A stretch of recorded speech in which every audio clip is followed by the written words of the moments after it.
Saya pikir baru ini pilkada yang menurut saya agak jorok begitu.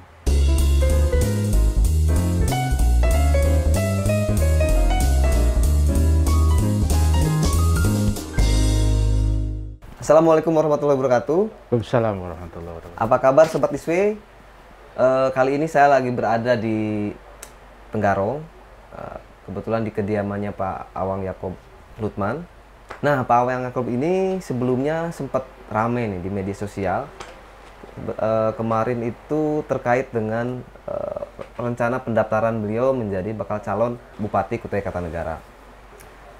Tetapi mungkin banyak yang masih belum bertanya-tanya kayak apa sih sebetulnya peristiwa yang sesungguhnya. Nah, kali ini saya akan berbincang dengan Pak Awang terkait cerita itu. Selamat malam Pak Awang. Salam Iswe, ya. Salam Corona ini ya. Salam corona. Apa kabarnya, sehat? Alhamdulillah sehat walafiat Pak. Alhamdulillah. Nah, ini kemarin kan banyak yang menanyakan lah ke Diswe kebetulan apa sih sesungguhnya yang terjadi waktu saya juga lihat beredar video-videonya Pak Awang yang lagi di depan depan KPU waktu itu ya. KPU, nah ya, depan KPU waktu itu. Nah, mungkin bisa sedikit diceritain dulu seperti apa sih awalnya peristiwanya itu Pak Awang? Ya, baik. Yang berkaitan dengan permasalahan pada saat proses pendaftaran kemarin. Pada hari Jumat, kami sebenarnya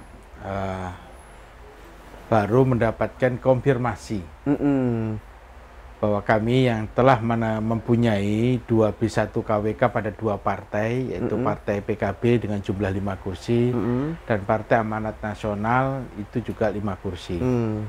Jadi alhamdulillah kita 10 kursi, hanya saja pada saat itu kita mendaftar pada pukul 3 sore. 3 sore. Ya, pada Jumat begitu. Tetapi pada pagi hari kami mendapatkan informasi bahwa ada B1 KWK Partai Amanat Nasional juga begitu. Ya, B1 KWK Partai Amanat Nasional yang sebenarnya kami ini tidak mau menduga-duga, tidak mau juga menimbulkan fitnah. Tapi kami mendapatkan informasi juga dari medsos bahwa ada B1 KWK yang dikeluarkan pada calon lain pada tanggal 3 Juli. Karena kami semua telah mengklarifikasi ke DPP Pusat. DPP PAN maksudnya. DPP PAN Pusat. Nah, pada saat DPP PAN Pusat kami mengkonfirmasi, bahkan kami bertemu dengan Pak Julhas langsung.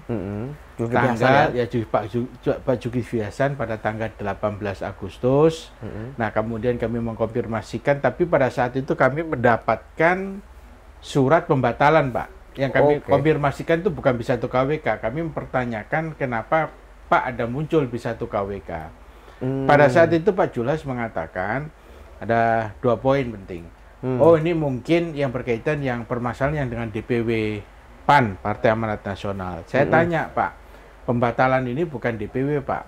Pembatalan ini adalah yang ditandatangani oleh Bapak. Dan saya menyampaikan pada saat proses pembatalan ini, Pak, kami mendapatkan informasi ini dari medsos. Kemudian kami tanggal 14 Agustus didatangi oleh teman-teman dari DPW dan DPD PAN.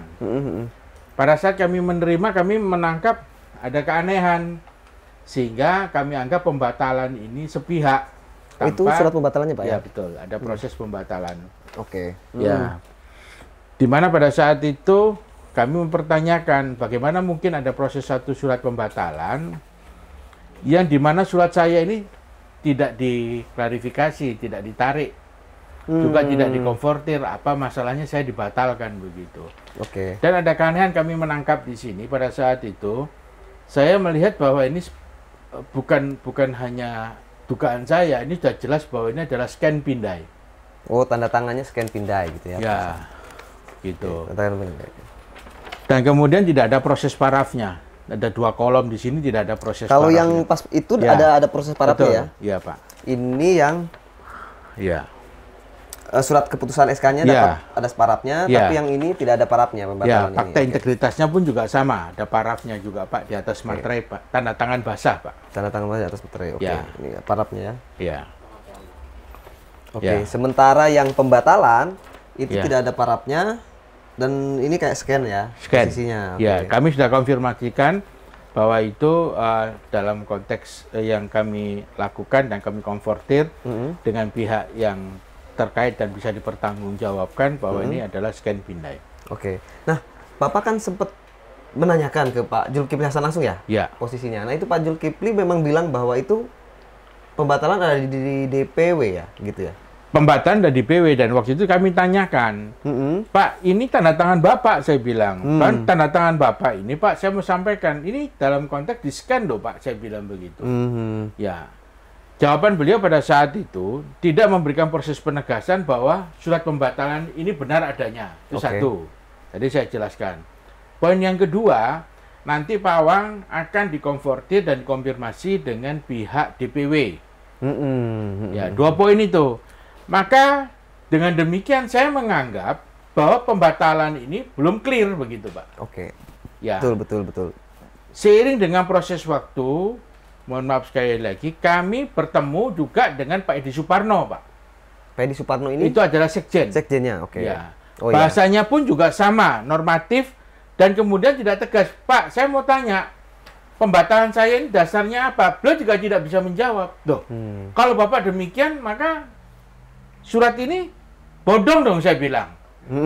Ini sudah beredar loh Pak di media maya, saya bilang medsos dan lain sebagainya, FB lah terutama nih Pak. Ya nanti Pak Awang nanti kita konfrontir kembali. Jawaban pun sama dengan ketemu dengan beliau. Jadi setelah 18 Agustus saya ketemu kurang lebih sekitar tanggal 21 Agustus. Sebelum-sebelumnya tepatnya pada bulan Juli begitu. Kami berulang kali ketemu dengan Pak Edi Suparno, kami berulang kali ketemu dengan Pangeran Hairul. Kami bertemu dengan saudara Erwin Sahisarudin, yang wakil bendahara umum, mengatakan ini fine-fine aja, nggak ada masalah. Yang ada masalah adalah DPW begitu. Nah, dengan adanya proses dasar itu saya tidak mau berprasangka buruk. Saya teruskan, sehingga daripada saya tidak mendapatkan jawaban, saya membuat surat klarifikasi. Oke. Tanggal 19 Agustus. Ya. Isinya itu 3 poin. Kami menanyakan. Jadi karena lisan kami berikan klarifikasi secara tertulis. Dan kami close. Apabila tepatnya pada hari Senin tanggal 24 Agustus 2020, kami masih belum menerima klarifikasi atau surat dimaksud dalam poin 2 di atas dari pihak DPP PAN, maksudnya pembatalan. Ya, oke. Maka kami menganggap bahwa B1 KWK kita itu benar adanya, masih sah begitu. Yang diterima oleh bagian sekretariat tanggal 19 Agustus 2020. Oke. Ya. Jadi kita sudah mempertanyakan baik lisan kemudian secara tertulis, kemudian ketika tertulis itu disampaikan, maka pasti dibaca dong surat ini. Betul. Dan sampai tanggal 24 Agustus jawabannya pun juga tidak ada. Nah, kami tetap berprasangka baik saja. Kemudian tahu-tahu Pak, kami ini mendapatkan informasi tepatnya tanggal 2 atau 3 September Pak, menjelang proses pendaftaran 4 September. Bahwa ada B1 KWK ya. Kami menganggap bahwa B1 KWK itu tidak benar. Kenapa tidak benar? Ya, saya mengatakan dasar hukum dari proses B1 KWK itu adalah pembatalan persetujuan ini kan.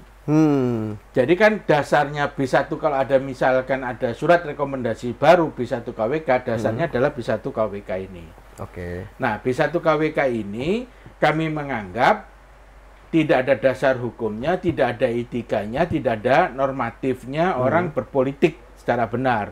Kalaupun ingin dibatalkan, seharusnya dikonfrontir dengan kami. Dan perlu diketahui Pak, meskipun surat ini tanggal 3 Juli, tapi kami baru dapat klarifikasi 14 Agustus Pak. Berarti lama durasinya ya? Betul. Berarti kan ada faktor kesengajaan di sini. Kelihatan betul ada proses konspirasi. Dan pembatalan yang surat B1 KWK itu juga tanggalnya sama, tanggal 3 Juli.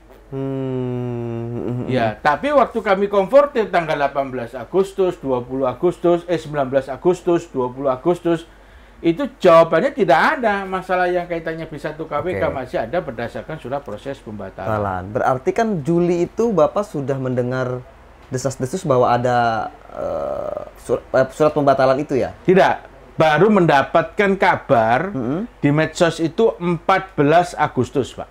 Yang Juli tadi surat pembatalan, Pak. Surat pembatalan dari sana kan? Ya, surat pembatalan dari sana tanggal 3 Ya, Juli. Begitu. Baru konportirnya Agustus. Saya dapat informasi dari teman-teman DPD PAN Kutai Kartanegara maupun DPW itu tanggal 14 Agustus. Nah, waktu itu kami pertanyakan, kenapa kok yang menyerahkan surat ini kok tidak DPP? Kok Anda? Saya bilang. Karena saya menerima surat ini dari DPP, saya bilang. Harusnya DPP. Harusnya saya dipanggil oleh DPP. DPP. Nah, karena mereka tidak bisa menjawab, maka saya datanglah, saya bertemu dengan Pak Zulkifli Hasan tanggal 18 Agustus malam. Dan pada saat saya bertemu dengan beliau tanggal 18 Agustus malam, saya pertanyakan tentang proses pembatalan. Beliau jawabannya normatif dan nanti akan diklarifikasi dengan Pak Darlis, DPW, Pak. Wanalis, oke. Ya. Oke Pak, jadi sebetulnya kalau misalnya itu DPW-nya tanggal Juli itu sudah menegaskan, mungkin Bapak masih punya banyak waktu ya untuk... Betul, Oke. betul. Ini seolah-olah Bapak didesak untuk tidak punya waktu. Iya, betul. Oh, gitu. Iya. Jadi seolah-olah ada niat untuk mengunci kami karena pada saat itu saya mendapatkan proses masih kesempatan di PKS, di Oke. Hanura, kemudian di Gerindra, juga termasuk di Golkar begitu. Jadi ini sebetulnya kan yang memutuskan itu DPP apa DPW ya? Itu DPP, Pak. DPP kan DPP, harusnya kan? ya seharusnya keputusan akhirnya Di DPP. last standingnya itu di DPP. Tapi ada seolah-olah pengalihan ke DPW ya. Itu yang menjadi... Seolah-olah ya. Dan kalau saya bicara tentang proses kontak ini, ketika saya tanyakan dengan Pak Zulkifli Hasan, Saudara Zulkifli Hasan, Pak, kok Bapak mengalihkan permasalahan? Ini tanda tangan Bapak loh, ini tanda tangannya Pak Sekjen. Dan ini saya katakan Pak, di Polda Kaltim mengatakan bahwa ini kira scan pindai Pak. Ya.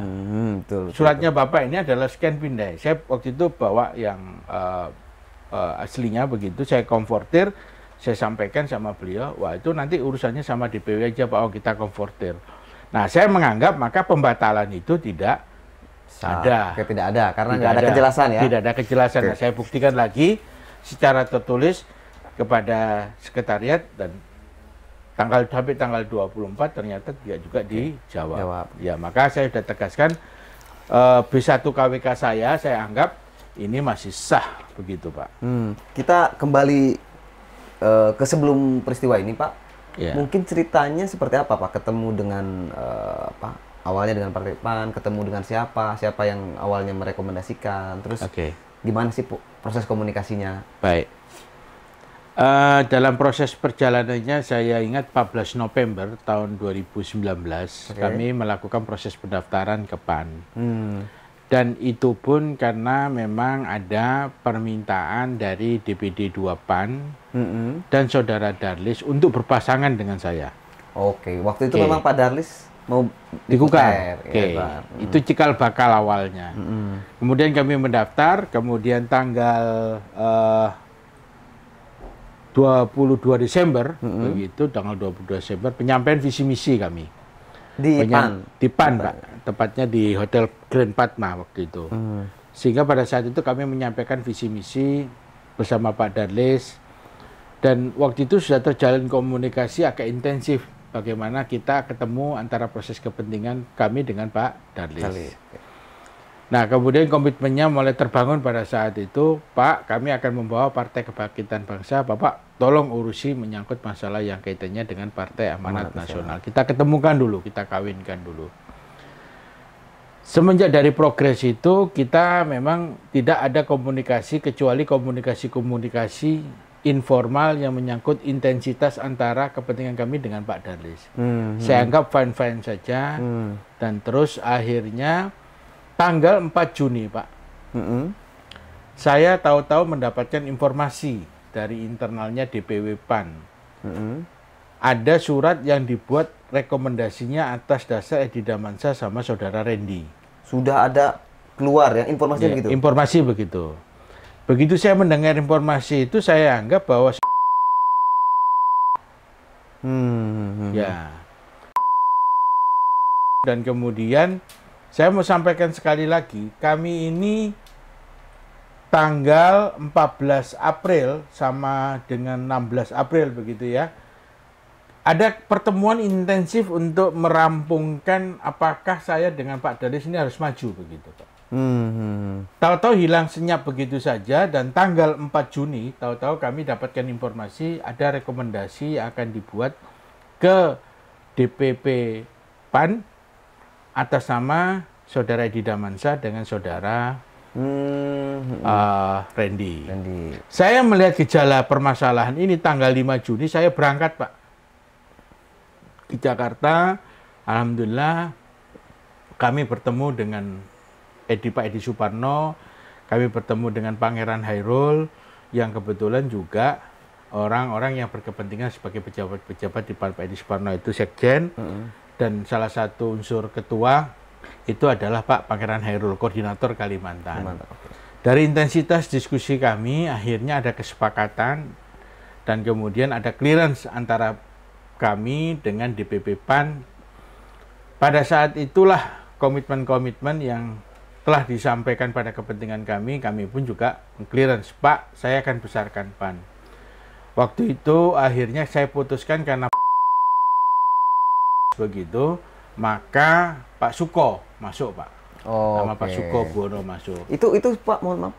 Setelah Pak Darlis itu menyatakan masuk ke Samarinda atau sebelum? Baik, gini. Jadi tanggal 5 Juni, ya. Tanggal 5 Juni, di situ kami mendapatkan informasi, Pak, dari sekretariat DPP PAN. Ternyata tanggal 31 Maret begitu, itu ada rekomendasi Pak Barkati dengan Pak Darlis maju di Samarinda. Saya sampai kaget. Itu Maret ya? 31 Maret, Pak. Nah, di sini kelihatan ternyata kami secara intensif sudah tidak mengurusi urusan kami. Ternyata dia sebenarnya sudah mendapatkan ada persetujuan SK tanggal 31 Maret. Dia maju Pak Barkati dengan Pak Darlis. Itulah yang meyakinkan saya yakinkan sama DPP. Ini bagaimana DPP seperti kayak begini nih. Ya. Nah, karena dia mau maju di Samarinda, sehingga tidak ada lagi masalah saya di Kutai Kartanegara, Pak. Tidak ada lagi. Ya udah Pak Awang sekarang calonnya sama Pak Suko. Iya, Pak, saya masukkan, saya mantapkannya adalah Pak Suko, Pak. Nah, itulah sehingga rekomendasi surat kami di DPP, proses kami di DPP nggak ada hambatan karena Pak Darlis sudah pindah ke Samarinda. Terus kemudian kami itu di Kutai Kartanegara. Nah, posisi Bapak mendengar bahwa ada SK buat incumbent, itu setelah Pak Darlis ke Samarinda atau sebelum? Maksudnya yang pas Bapak dengar informasi bahwa kok ada buat Pak incumbent ya, Pak. Jauh, Pak, cerita itu. Jauh, ini ya? Jauh, Pak. Pada saat itu kan saya keluar habis tanggal 5 Juni, saya berproses kurang lebih sekitar 10 hari sambil menunggu SK dari PKB, begitu surat rekomendasi dari PKB. Kan ketika PAN-nya harus maju, PKB kan juga harus ada surat rekomendasi, Pak. Nah, ini kami sandingkan secara bersama-sama. Alhamdulillah tanggal 15 Juni kami menerima SK. Berarti setelah Pak Darlis mutus ke sana ya? Iya, Pak. Oke. Jadi kalau menyangkut masalah yang kaitannya apakah Pak Darlis ini berproses pada kepentingan, itu jauh, Pak. Masih mereka mungkin pada bulan Juli dan bulan Agustus. Oke. Ya. Ya. Tapi rekomendasinya setelah itu ya keluar. Iya, betul. Oke.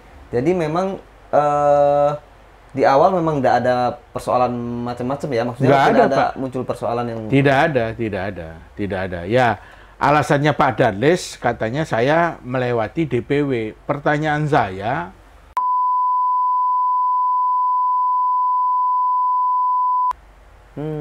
proses di DPW itu sendiri, saya kenapa melewati? Karena saya sudah tahu dia akan membuat surat atas nama Edi Damansyah dan Saudara Randy. Loh, kenapa bisa begitu, Pak? Iya, saya nggak tahu.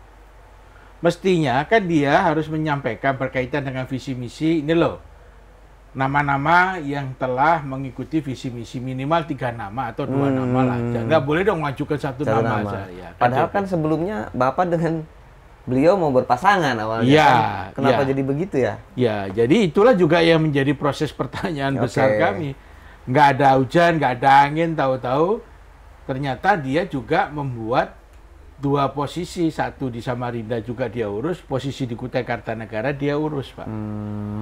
Cuman sampai di Jakarta saya dijelaskan, loh Pak Awang ngapain maju sama Pak Dalis? Pak Dalis ini sudah ada SK-nya di Samarinda. Jadi nggak ada keterbukaan ya prosesnya? Nggak ada. Misalnya, nggak Pak ada. Awang saya nggak jadi, saya mau Samarinda nggak ada. Oh nggak ada Pak, nggak ada. Saya pun dapat informasi dari DPP PAN. Pak. Tapi pertemuan Bapak dengan Pak Darlis, gitu ya, awalnya seperti apa sih Pak? Kan awalnya tiba-tiba, oke deh kita mau berpasangan nih. Ya. Nah itu awalnya seperti apa pertemuan? Ya awalnya kan intensif saja Pak. Pertemuan kami sering. Itu Pak Awang yang majuin atau Pak Darlis yang Ya sama-sama lah. Artinya sama-sama. beliau juga ingin berkeinginan, saya juga berkeinginan begitu. Dan saya membuat simpel posisi karena posisinya 5-5 begitu. PKB 5, PAN 5. Jadi begitu. itu sudah cukup karena ininya 9 ya? Betul. 9. Begini, ini kan dalam politik gitu ya. Mungkin bukan hanya di Kukar saja, misalnya di mana di Balikpapan juga terjadi ya. Calon tunggal. Terus juga di beberapa daerah di Kaltara itu ada triple SK, bukan double lagi, triple SK. Nah, Pak Awang kan punya basic politik yang lama ya. Saya dengar kan juga Pak Awang dulu aktif di beberapa partai Golkar gitu kan, dan sangat lama. Nah, apakah hal seperti ini juga tidak diduga oleh Pak Awang, atau memang Pak Awang sudah jauh-jauh memprediksi, oh kalau politik ini harus begini gitu. Ya. Menurut eksperimen atau pengalaman Pak Baik. Awang. Dalam konteks sepengetahuan saya berpolitik begitu, dan maju dalam kepentingan pilkada, saya pikir baru ini pilkada yang menurut saya agak jorok begitu. Kenapa saya katakan agak jorok? Ya fatsun politiknya nggak ada. Nah, saya termasuk orang yang berkarakter menjaga fatsun politik tadi. Meskipun saya punya kesempatan untuk mendaftar di PDIP, saya tidak akan mendaftar di PDIP. Karena saya tahu PDIP itu sudah menjadi bagian daripada ranahnya, kepentingannya. Gitu. Begitu juga ketika saya di Golkar, juga punya kesempatan Pak. Tapi pada saat itu adik saya, Saudara Abdul Rashid begitu, mau maju menggunakan perahu Golkar. Padahal saya orang Golkar. Saya tidak ngotot. Kenapa? Dalam fatsun politik saya, perahu itu akan digunakan oleh adik saya. Pak Abdul Rashid gitu Abdul Rashid begitu. Dan itu komunikasinya baik sama Pak Abdul Bagus Pak, bagus. Saya bilang, ya kamu harus fight. Karena kamu ketua Golkar dan ketua DPRD Kutai Kartanegara, saya bilang begitu. Harusnya sudah punya kartu ya. Saya tidak akan mengganggu Anda untuk masuk ke sana. Jadi saya berpikirnya kalau seandainya nanti ada 2 kader yang masuk di sana, itu pasti akan mengganggu kepentingannya Saudara Rashid. Begitu. Saya berpikir positifnya begitu. Ya. Nah, begitupun juga di tempat-tempat yang lain, Pak. Partai-partai yang lain, ketika sudah dimasuki oleh Saudara Edi Damansa, ya saya tidak akan masuk, Pak. Kecuali kalau memang seperti kayak PKS, saya mendaftar, Nasdem saya mendaftar. Nah, saya menuntut, karena prosesnya memang saya mulai dari bawah, Pak. Tapi saya sangat menghargai ketika Nasdem memilih Saudara Edi Damansa, ya saya pikir sudah fine-fine aja, nggak ada masalah. Dalam koridor fatsun etika politik, karakter itu saya pegang, Pak. Meskipun saya punya kesempatan untuk merebut di Nasdem, contoh, Pak. Surat rekomendasi waktu itu sudah dipegang oleh Saudara Edi Damansa. Tapi, Pak, saya bisa menggunakan kekuatan saya dengan Pak Awang Faruk, Pak. Saya bisa menggunakan kekuatan Pak Isran Nur, Pak. Yang punya akses ke situ. Betul, ya. Tapi menurut saya, sudahlah. Saya tidak akan mau mencoba-coba mengganggu situasi orang meskipun saya punya kesempatan, Tuhan. Jadi intinya, Pak, saya ini politikus yang berpikir lurus, linier, menjaga etika, begitu. Ya, dampaknya kalau misalkan saya dijahatin, dizolimin, digergaji, ya memang nggak pernah terpikirkan, Pak. Nggak pernah terpikir ya? Dan politisi sekarang hal itu menjadi biasa gitu ya? Biasa, Pak. Kelihatannya ini sekarang orang hal itu menjadi realistis, kata orang katanya. Realistis itu ada real dan ada pitis. Ini bercanda, Pak. Ya, siap. Bercanda biar nggak Siap, terlalu siap, Awang siap. menggebu-gebu sekali. Iya. Gitu. Oke lah, tadi memang Pak Awang sudah banyak bercerita soal keluh kesah beliau. Pak Awang kan dulu di Golkar ya, Iya. dan sudah lama. Tadi juga kenapa tidak memakai perahu Golkar, karena juga ada kader Golkar lain yang mau Betul. melakukan itu. Nah, ternyata juga enggak juga. Betul. Artinya juga kembali ke incumbent ya, Pak Edi ya, gitu. Nah, melihat fenomena, padahal sebetulnya kalau Golkar di Kutai ya, di sini ini sudah cukup ya kursinya ya. Cukup 13 kursi. Artinya tanpa harus koalisi Ya. bisa gitu ya. Betul, Nah, bisa. mungkin menurut Pak Awang ini fenomena seperti ini seperti apa gitu? Mungkin Pak Awang kan belum eksperimen di politik, karena sekarang yang punya kursi aja nggak mau gitu. Terus malah dialihkan ke yang lain-lain. Terus fenomena calon tunggal di beberapa daerah juga seperti apa? Nah, bacaan ke depan menurut Pak Awang sendiri, ini ada fenomena seperti apa di politik kita? Tadi kan ngomong soal jorok ya. Mungkin bisa lebih digambarkan fenomena seperti ini seperti apa gitu. Ya. Jadi yang jelas, Pak, terutama menyangkut masalah tentang upaya untuk membesarkan partai. Kalau kita ini kan mencari calon yang kira-kira calon ini bisa membawa perahu kita ini menjadi lebih besar, Pak. Bukan menjadi lebih kecil. Gitu. Saya ingin sampaikan secara tegas saja. Yang pertama, alasannya dia memilih Edi Damansyah, saya bilang absurd. Karena saudara Edi Damansyah itu adalah partai orang kader Golkar pindah ke PDI Perjuangan, Pak. Saya pun juga sama, dapat kesempatan, Pak, dari teman-teman dari DPP PDI Perjuangan. Tapi dengan satu catatan, saya harus pindah dari Golkar ke PDI Perjuangan. Dia harus ada ada itu ya permohonan kartu permohonan itu. Ya, saya mengatakan saya tidak biasa berkhianat, saya bilang begitu. Ya, saya berpolitik itu saya tidak biasa berkhianat. Saya menghormati dan kebetulan Pak Edi Damansyah memang pindah ke PDI Perjuangan. Satu, Pak.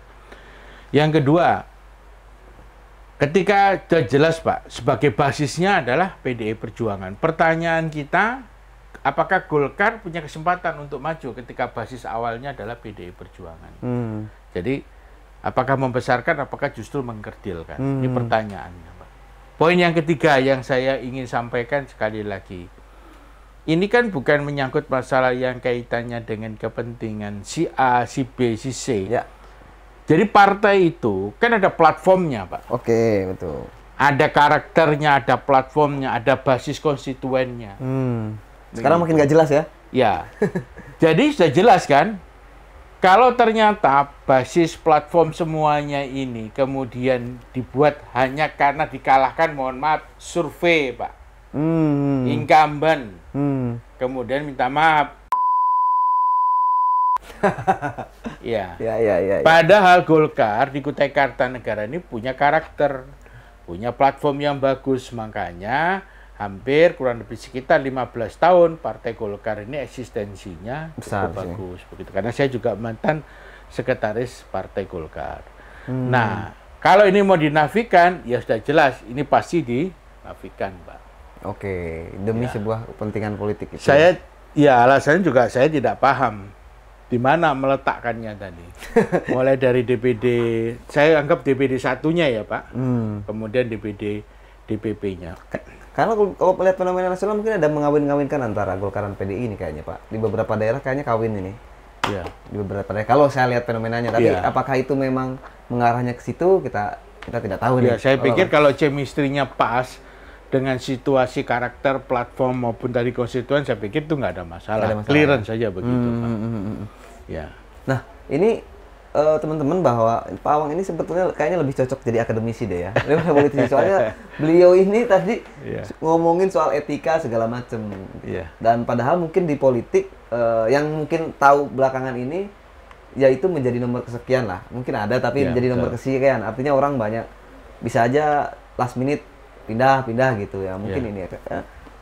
Memang Pak Awang ini ya pernah mengajar kah atau Ya, saya sampai dengan ini alhamdulillah memang pengajar. Pengajar? Oh, Ya, di mana Pak? saya di 2 tempat, satu di Unikarta, Kutai Kartanegara, satu di Tenggarong. Di Tenggarong. Kebetulan di Tenggarong itu pemiliknya, ownernya adalah Burita, keluarga besar Pak Syaukani begitu. Saya diminta untuk menjadi ketua yayasan sekaligus sebagai pengajar. Oh iya, mungkin ini ketemu ya, bahwa tadi seorang akademisi yang menganggap jadi politisi, jadi dia norma-normanya tetap dipakai. Betul, betul.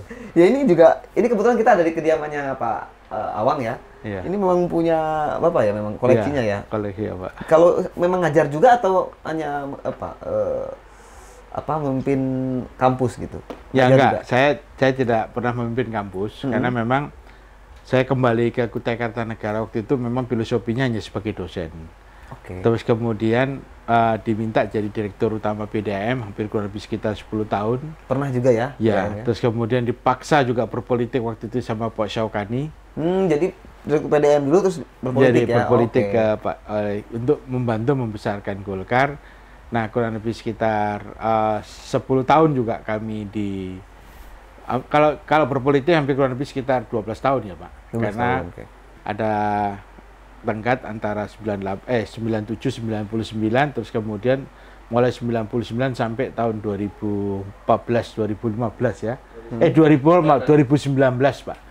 Jadi kurang lebih sekitar hampir 10 tahun. Saya di DPRD, Pak. Di DPRD, oke. Ya, 5 tahun jadi ketua DPRD Kutai Kartanegara. Sebelum Parasit? Ya, sebelum Parasit ya, oke. Kayaknya sebelum Parasit itu ada sebelumnya lagi ya?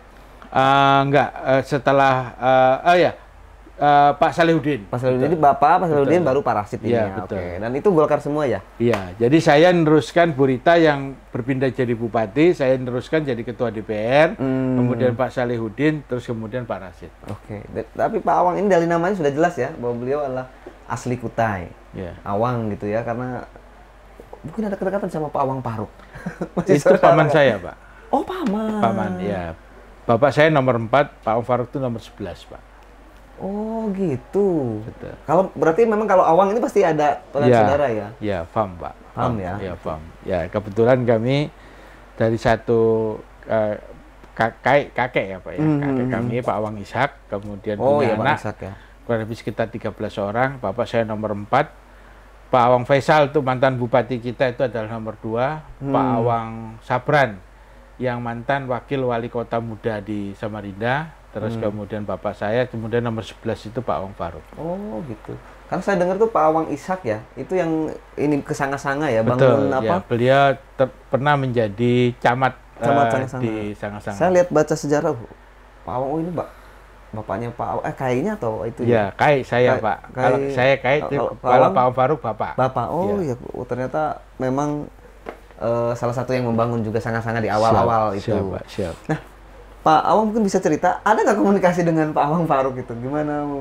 Kalau kan beliau sudah, kalau di politik, ya kita bilang master lah. Artinya ke piawe gitu, Pak Awang lobby-lobbynya juga. Saya lebih banyak berkomunikasi pada beliau itu pada kepentingan sosial kekeluargaan saja. Sosial kekeluargaan? Ya, kalau berpolitik kami memang tidak terlalu intens begitu.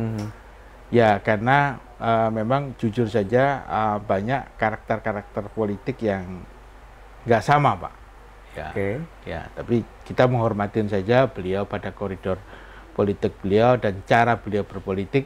Saya dengan cara saya berpolitik. Tapi nggak pernah sharing, Pak ya? Maksudnya? Ya, kalaupun sharing menyangkut masalah yang kaitan dengan masalah, berkaitan dengan konteks politik, pasti, Pak. Pasti ya, dan ya, beliau termasuk orang yang mendorong kami untuk maju. Ya, kalau soal ini sarannya apa? Ya, beliau kan tidak menyangka, ya saya pikir pun sama. Beliau juga nggak menganggap bahwa situasi ini bisa berjalan seperti kayak begini. Ini kan diambilnya kan di tikungan akhir ini, Pak. Kayak Rossi ya, ini kayak MotoGP gitu ya. Iya. Luar biasa ya main politik. Ya. Oke, Pak Awang mungkin apa sih harapan Bapak terhadap, ini kan sudah pasti calon tunggal ya? Ya. Sudah pasti calon tunggal gitu. Ya mungkin beberapa kalangan ada yang kurang menyetujui terkait calon tunggal. Tapi kan bahwa calon tunggal itu juga bagian dari demokrasi akhirnya ya kan? Betul. Nah, menurut Pak Awang sendiri gimana?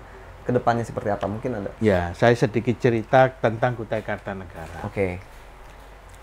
Ketika kami harus memutuskan maju itu, ada paton-paton yang harus saya sepakati dulu sebagai karakter saya sebagai calon pemimpin. Apa itu? Jauhkanlah yang tidak bersifat kemuliaan.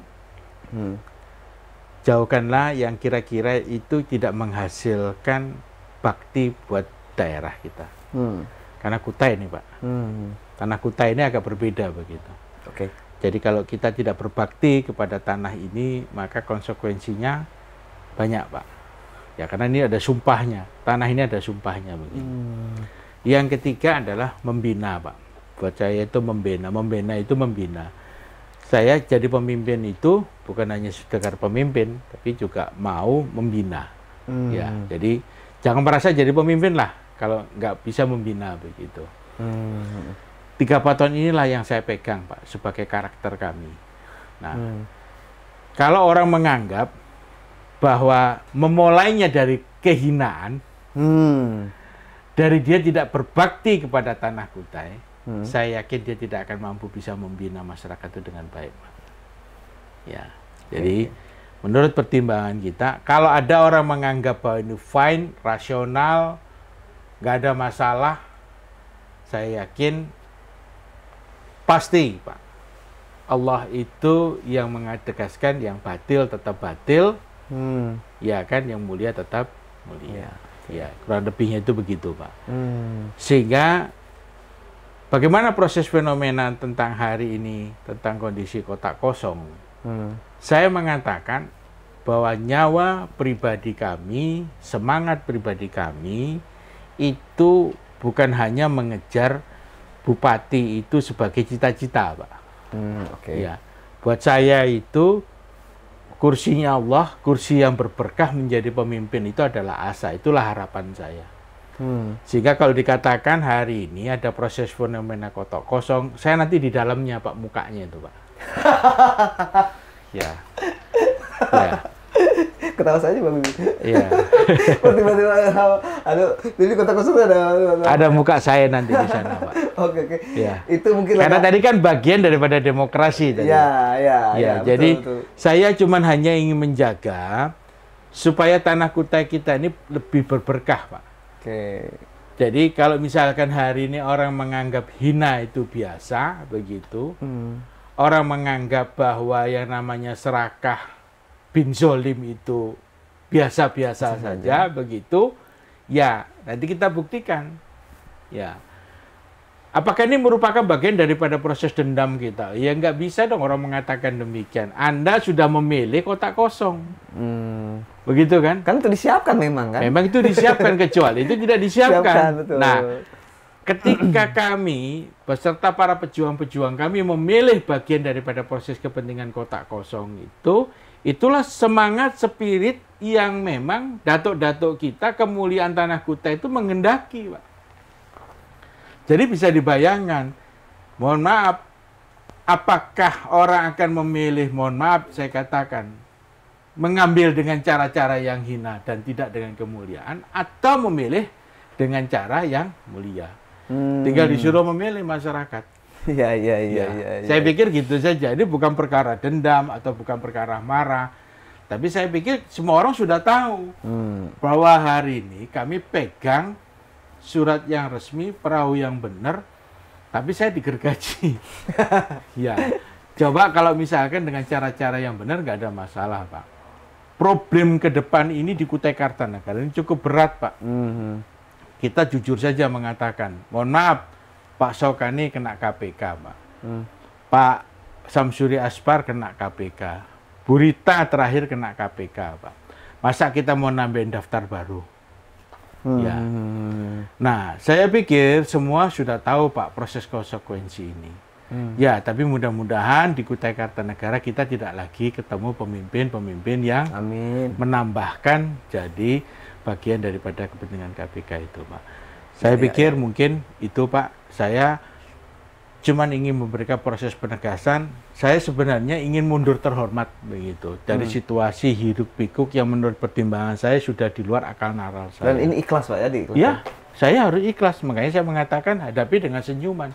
Tapi kalau misalkan ada keinginan daripada para pejuang-pejuang saya, bahwa kita harus memperjuangkan demokrasi Tanah Kutai Kartanegara, ya saya pikir itu fine-fine aja, itu nggak ada masalah. Sehingga nanti saya akan mempertanyakan, kenapa kok harus muka saya begitu? Tapi kata mereka, nggak apa-apa Pak, kotak kosong, kolam kosong, tapi itu ada mukanya Pak Awang di dalamnya. Ya sudah, saya bilang. Tapi yang ngomong jangan saya. Kalau saya kan nanti ada unsur subjektif. Tapi kalau permintaan dari masyarakat, permintaan dari tim mengatakan demikian, ya kami siap. Oke. Kalau tadi dibilang calon tunggal, itu juga sah dalam demokrasi karena memang diperbolehkan dalam aturannya, tetapi juga memilih kota kosong juga sah juga Pak ya, karena memang ada juga di dalam aturannya. Betul. Oke, terima kasih Sobat This-Way, semoga malam ini bisa bermanfaat. Assalamualaikum warahmatullahi wabarakatuh. Waalaikumsalam warahmatullahi wabarakatuh. Ya.